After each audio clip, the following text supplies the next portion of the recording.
So we're on page 148 in the Maamar, Zochor es Hashosel Molek. We're learning here a deep thing in Chasidus. Many times in the Maamarim of the previous Rebbe, we're learning more psychological issues. The last few days, a week or so, we've been learning what some would say real Chabad Chasidus. You have to point to real Chabad Chasidus. It's these pages and these ideas that we're learning about. Chochma and Bina, Bina within Chochma, Chochma within Bina, the Seichel within it, the Riyah Shebel. And of course, that's part of the Alter Rebbe's Shita. The Alter Rebbe came to energize, to enliven Torah mitzvahs. The Alter Rebbe didn't come to create a new Torah. The Alter Rebbe came to show that this Torah that we're learning has such energy that can wiggle the mind, motivate the heart, and get you moving your hands and your legs. And to do that, you have to know what type of mind you have, what type of heart you have, what type of hands you have, what type of feet you have, to understand the whole person. So, again, another definition that we're always looking for, what is Chabad Chasidus, right? Moshe has many people in shul say, so Moshe, you're a Chabadnik. What is Chabad Chasidus? Give it to me on one foot. Tell me in one sentence, what's Chabad Chasidus? I don't have time for philosophies. Give me a one-liner. What is Chabad Chasidus? So another, I've over the years I've thrown out in different one-line answers. Here is another thought that comes to me. Chabad Chasidus is about exciting the mind. Exciting the mind to serve Hashem. So Torah Mitzvah is about, this is what you are to do. But the excitement of the mind, that takes Chabad. Now, in the Litvak world, the Litvische world, they sharpen their mind through Gemara, through Rambam. Absolutely. But when you desire to make a move in your life, learning about one cow goring another cow is usually not going to get you to make a move. The difference between, listen to this, Moshe, the difference between the Chabad excitement of the mind and the Talmudic excitement of the mind is that the Chabad excitement of the mind is about movement. It's about the psyche of the person. And we know that healthy people, thinking people, they make movements in their life based on what they understand. If they understand that it's better for my family to live in Efrat or in Arad, and I have work over there, they will gradually move there. And then they look at the counter arguments. In other words, the mind process is what determines the action. The more you understand better Hashem through the mind, through the Seichel, the healthier the decision is. In other words, a decision that's based only on the heart, as colorful as it is, and as emotional as it is, and as warm as it is, it's nevertheless an emotion. And the risk of an emotion is that it can take you and lead you to a place where you really shouldn't be there. That's why the only two times that we need al pi din a mechitza, well, I shouldn't say al pi din, but well, Al Pi Din we need only one time, is during davening, during services. Why? Because when you daven, you're supposed to be emotionally involved. If anyone davens, Avram, with their head, not that they don't use their head to prepare themselves for davening, but if they daven like a cold stone with their head, they can tell you all the meanings of the words, but it's all an intellectual process. According to the Zohar HaKadosh, you haven't really davened. Technically, you've davened. But according to the Holy Zohar, davening, Moshe, requires, it's called Avodah Shebelev, the service of the heart. Do you feel when you say, V'yohavtas Hashem Elokecha, or Ashrei, Yoshrei Nisecha, lucky is the one who sits in the house of Hashem. Do you feel it? Do you feel that you're lucky? That you're able to sit in a shul, in a beis medrash? Not because your wife wants you out of the house. And not because you're needed as a gabbai. That's a job. A volunteer job, but it's a job. But you do it because Ashrei Yosher Isecha. When you walk into a shul, you feel elated. What happened? It's not your couch. It's not your bedroom. It's not the ballpark. It's not a restaurant. It's a shul.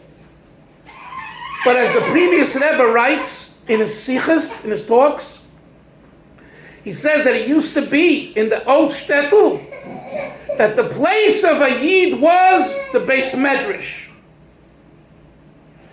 That was the place of not his house. You hear that? He felt more comfortable in the beis medrash than he did in his house. And it's not because he didn't have good shalom bayis. He had gewaltig shalom bayis. But the house is the house. Beis medrash. Here I'm high. It's a high.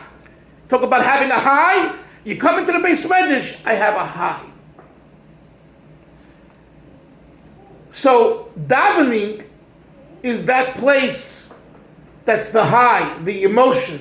And that's why if you're really into your davening, you get so ecstatic and so excited that if you have a woman next to you, or even your own wife next to you, or 2 seats from you, it can lead to inappropriate behavior, whether it be looking at women or etc. I don't have to specify, right?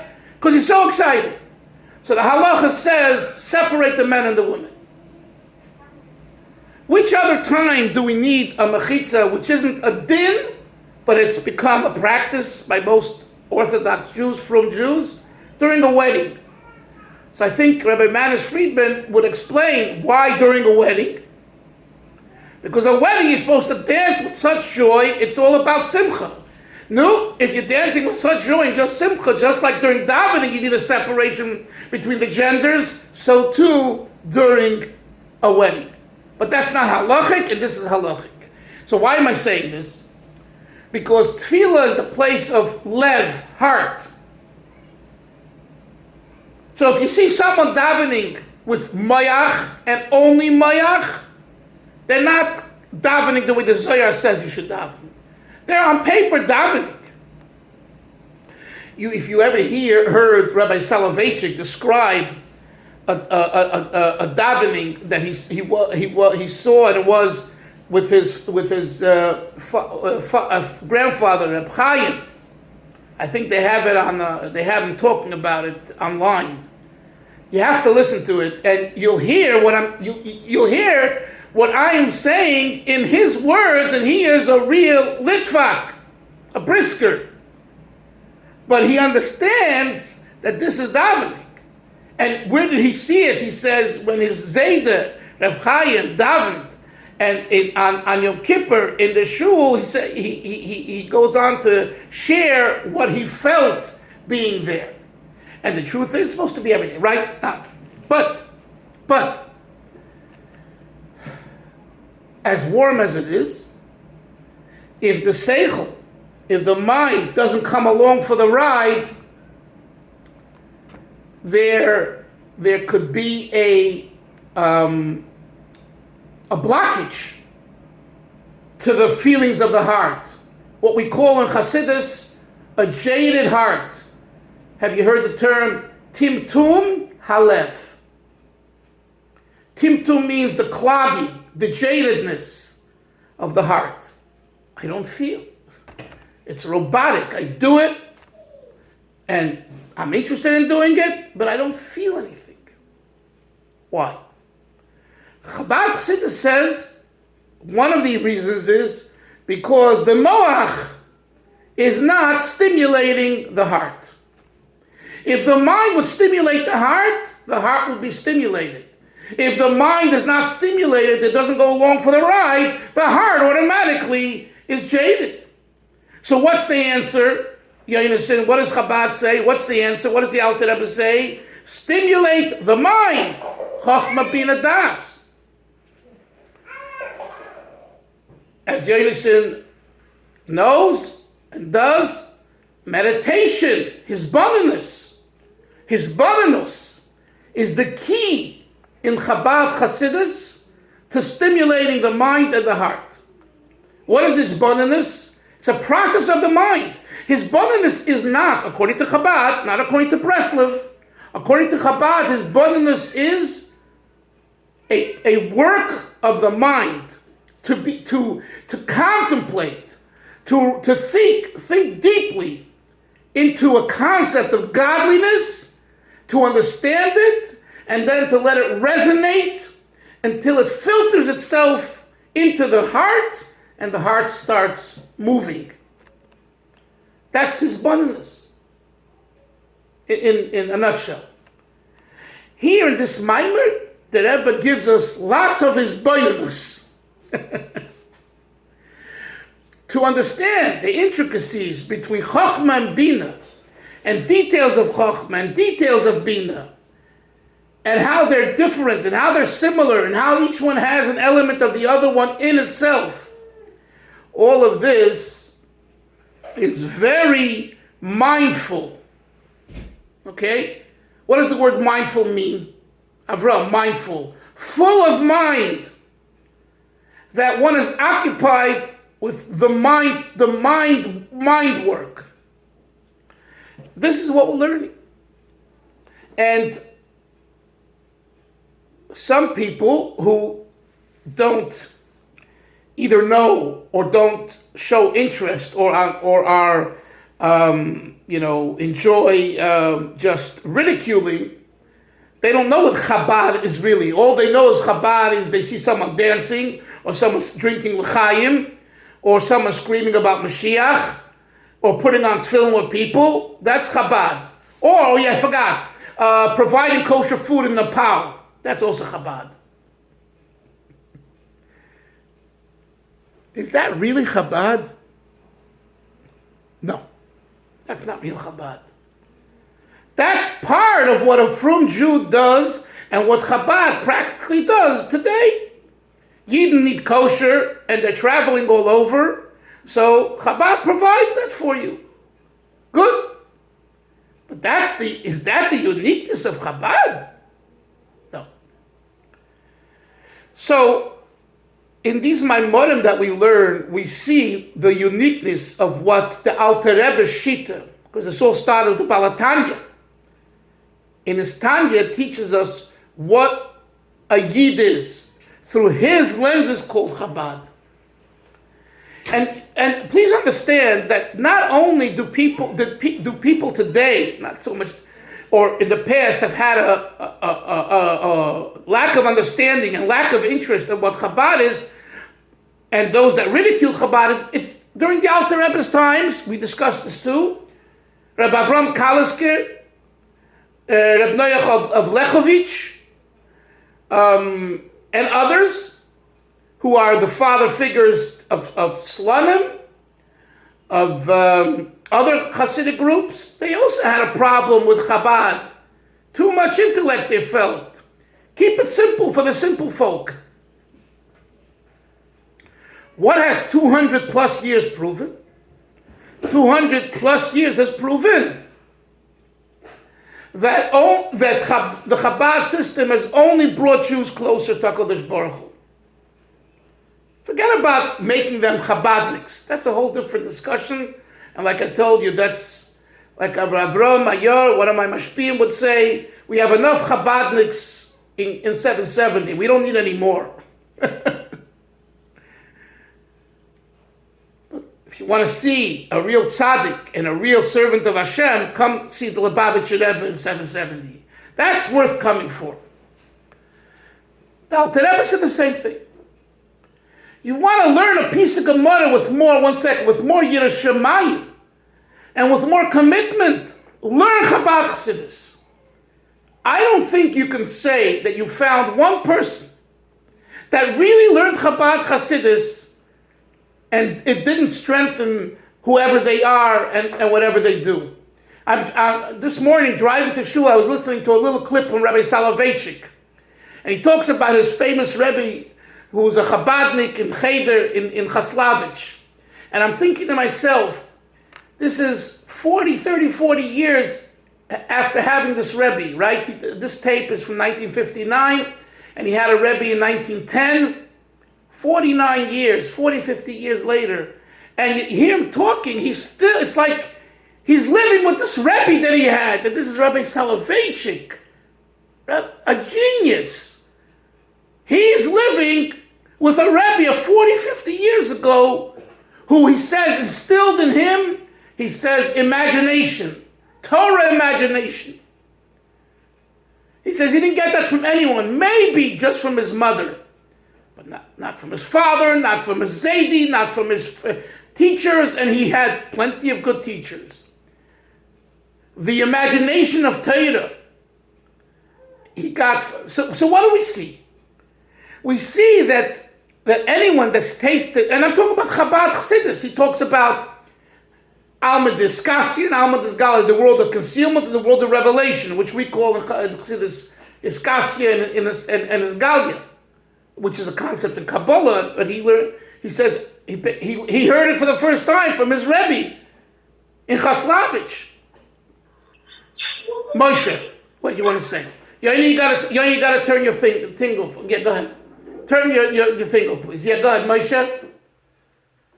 I was just going to say, when you mentioned what the Avram Mayor said about having enough Lubavitchers. So I heard many years ago a very colorful, similar quote, but it was much more colorful than from a Futterfass. He said something similar, but it was much more. I don't know if it's really for this setting. It might have, but it was much more colorful. I'm just curious if you ever heard that before. Something similar. I think so, but you could later you could write it if you want on the group. But these Hasidim, they said it the way it is, and sometimes they needed to really, talk the talk, like, so people get it, because if you philosophize and you dress it up, some people don't get it. So, but if you talk, regular talk, people understand. Anyway, okay, I just gave you this introduction because we're learning these concepts, and it's not just an adjunct to Chabad Chasidus. That's what I want you to walk away with from my monologue. It's not an adjunct to Chabad Chasidus. It is Chabad Chasidus. And I want to say another thing. The psychology, the behavioral part of that we've been learning, that's not Chabad Chasidus in its pristine state. That's an adjunct. This is Chabad Chasidus. You hear? I know we enjoy more of the psychological, the behavioral, because that's pretty much the world we live in. But we have to know that that's not pristine Chabad Chasidus. What we're learning the last week or so, this is more pristine Chabad Chasidus, which leads to a healthier psyche and psychology and behavior. Okay, page 148. Page 148. We're about 6-7 lines to the top. Yesterday, the Rebbe said a beautiful line, V'chol ha'ora inem sheches u'mizgala b'seidav adroga. Anytime you have what we call an emanation, a mere emanation or reflection, it comes gradually. V'hainu b'derech helem v'gilui. It comes in a concealed and revealed form. Helem v'gilui hu shemismayet mimadrega lemadrega. Helem and gilui, concealment, the revelation, is minimized. It becomes less when it goes from level to level, until the very end, where it ends, it's very, very little. You don't feel at all this origin.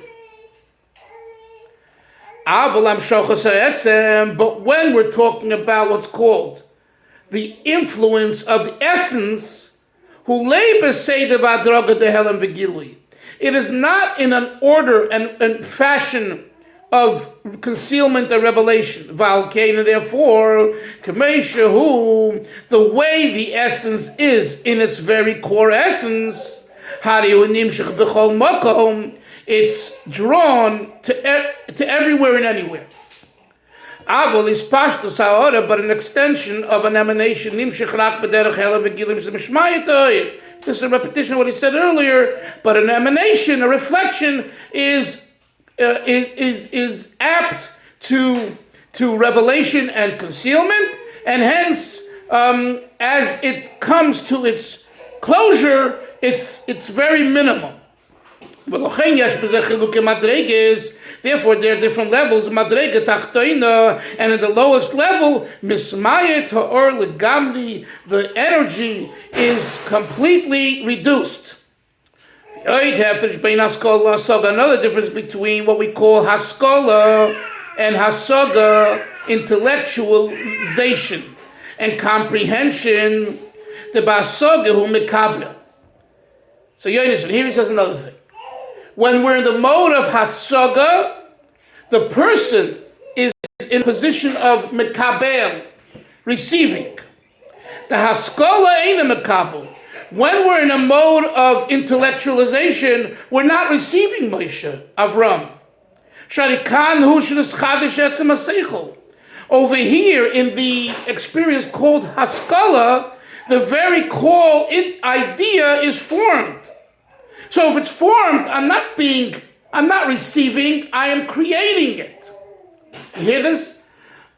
The point, Moshe, when you come up with an idea, which we call the creativity, you're not a makabel then.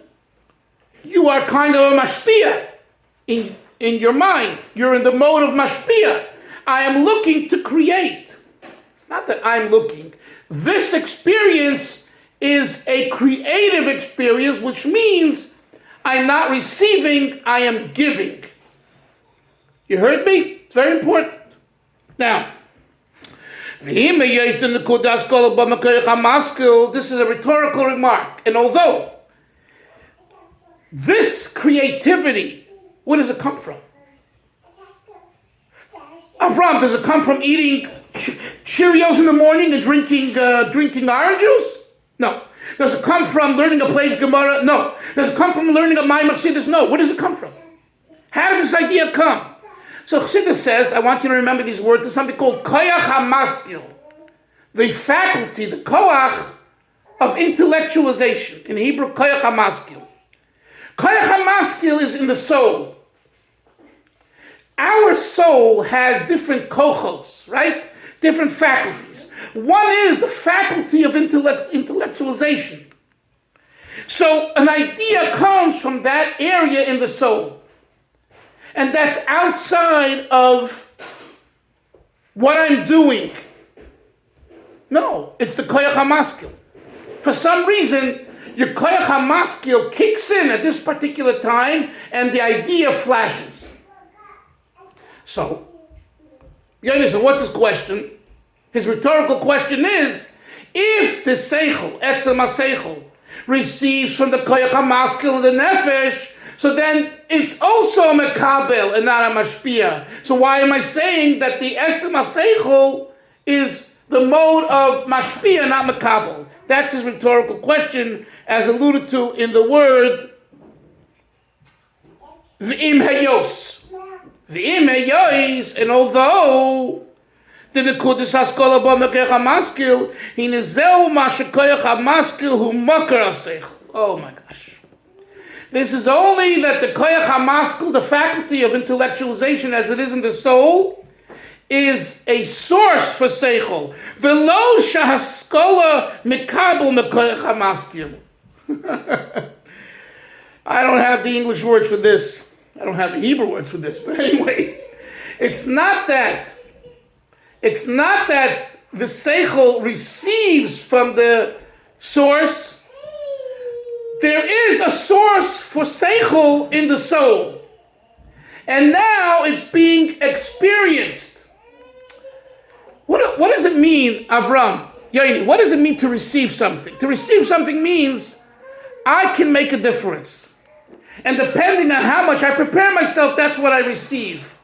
Here we're saying, no, you can make no difference. If Hashem wants the power, the faculty of seichel to impact you now, boom, the idea comes. So this is the question. Can I prepare myself for an idea? No. People are scratching their heads day and night to figure out something, and guess what? It doesn't come. All of a sudden, they're exercising, they're jogging, they're in the grocery, and they go, oh, wow, I got it. What happened? You're shopping for groceries. You're not learning, you're not studying. That's it. The Koyach HaMaskil decided to kick in at that moment. Don't ask me why. No one knows why. So what do we see?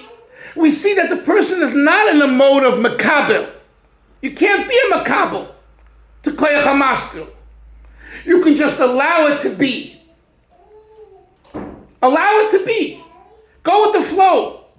If the Koyach HaMaskil hits you, the idea comes, just be there. Just be there. That's what he's saying here, I think. That the Koyach HaMaskil Yonason is a makar. It is not functioning as a mashpia and a makabel for your seichel. Let's continue. Although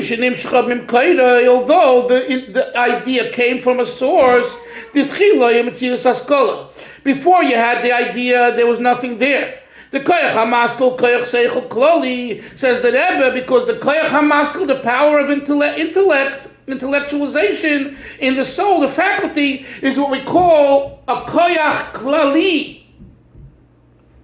It's not a Koyach Prati for this particular idea. Avram is an artist, a musician. He wants to play a certain song that will motivate mercy. What tune am I going to play? What am I going to post that will stir mercy in me?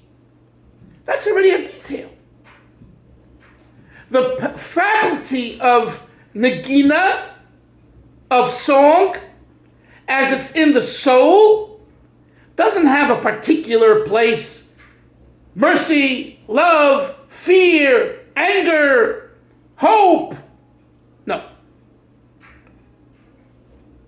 Right? When the Amshon of a Rebbe said that Shleib Karlbach, knows what the Shar Hagina is,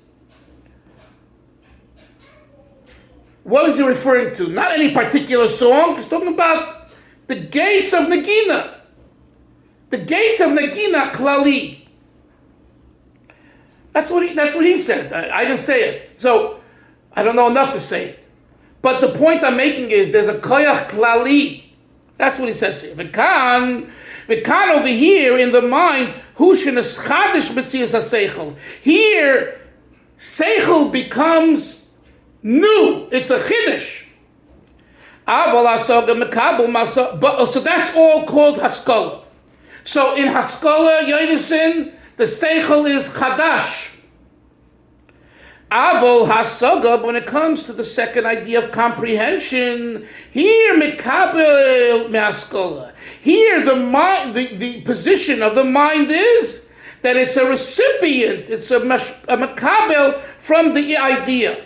V'chol makabel harei ein lo yadayin etzem adova ve'enim esatzim imoi. Every makabel does not yet have the essence and is not one with the essence. How can you be? You're someone else. You're somewhere else. So you see? So a makabel, what does it say? After 40 years, one understands daite de rabbe, the mind of his teacher, what his teacher taught him 40 years ago. What does that show? That until 40 years, you're still not one with the idea. Only after 40 years, which is not just an intellectual process, but something greater happens, making it possible. Chevra, tomorrow I have to travel, so there won't be a shiur, but Thursday shall be back in New York, there will be a shiur. What time is it now?